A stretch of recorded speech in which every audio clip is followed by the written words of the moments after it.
एक राष्ट्र हमारे लिए सिर्फ जमीन का टुकड़ा नहीं है, हम सब के लिए एक इकाई ऐसी है जो प्रेरणा देने वाली इकाई है।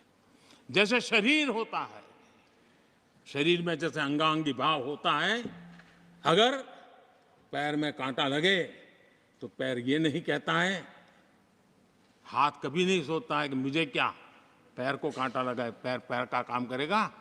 पल भर में हाथ पैर के पास पहुंच जाता है, कांटा निकालता है। कांटा पैर को लगता है, आंख ये नहीं कहती कि आंसू मैं क्यों बहाऊं, आंसू आंख से निकलते हैं। हिंदुस्तान के किसी भी कोने में दर्द हो तो पीड़ा सबको होनी चाहिए। अगर देश का एक कोना, अगर शरीर का एक अंग अगर काम नहीं करता है तो पूरा शरीर अपंग माना जाता है। शरीर जिस प्रकार से, अगर देश का भी कोई कोना, देश का कोई क्षेत्र विकास से वंचित रह जाएगा तो देश विकसित नहीं हो सकता है। और इसलिए हमें भारत को एक अंगांगी भाव से देखना होना चाहिए, उसको टुकड़ों में नहीं देखना चाहिए। जिस प्रकार से हिंदी और भाषा बोली जा रही है, देश को तोड़ने के लिए, राजनीतिक स्वार्थ के लिए नए नैरेटिव गढ़े जा रहे हैं। एक पूरी सरकार मैदान में उतर करके भाषा गढ़ रही है। इससे बड़ा देश का दुर्भाग्य क्या हो सकता है? आप मुझे बताइए, झारखंड का कोई आदिवासी बच्चा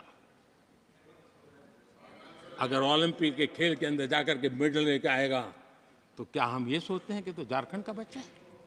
पूरा देश कहता है हमारा देश है।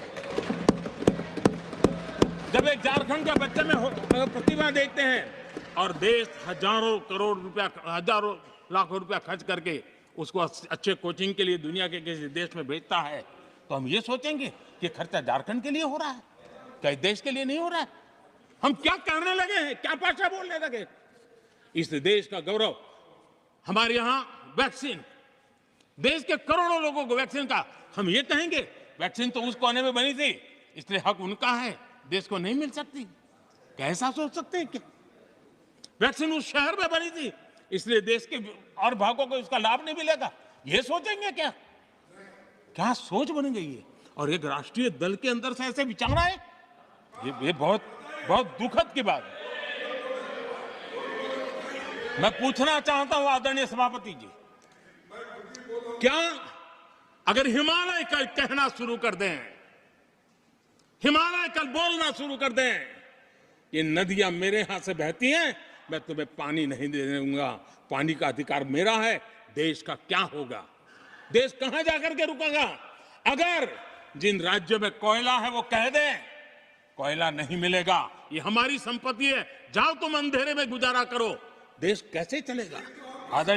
आदरणीय सभापति जी, ऑक्सीजन, कोविड के समय हमारे यहां ऑक्सीजन की संभावनाएं, पूर्वी कार्य में जो उद्योग है उसके साथ देश के पूरे देश को ऑक्सीजन की जरूरत थी। अगर उस समय पूरब के लोग कह करके बैठ जाते ऑक्सीजन को हम नहीं दे सकते, हमारे लोगों की जरूरत है, देश को कुछ नहीं मिलेगा, क्या होता देश का? उन्होंने संकट झेल करके भी देश को ऑक्सीजन पहुंचाया। देश के अंदर ये भाव तोड़ने का क्या प्रयास हो रहा है? क्या इस प्रकार से देश को हमारा टैक्स, हमारे मनी किस भाषा में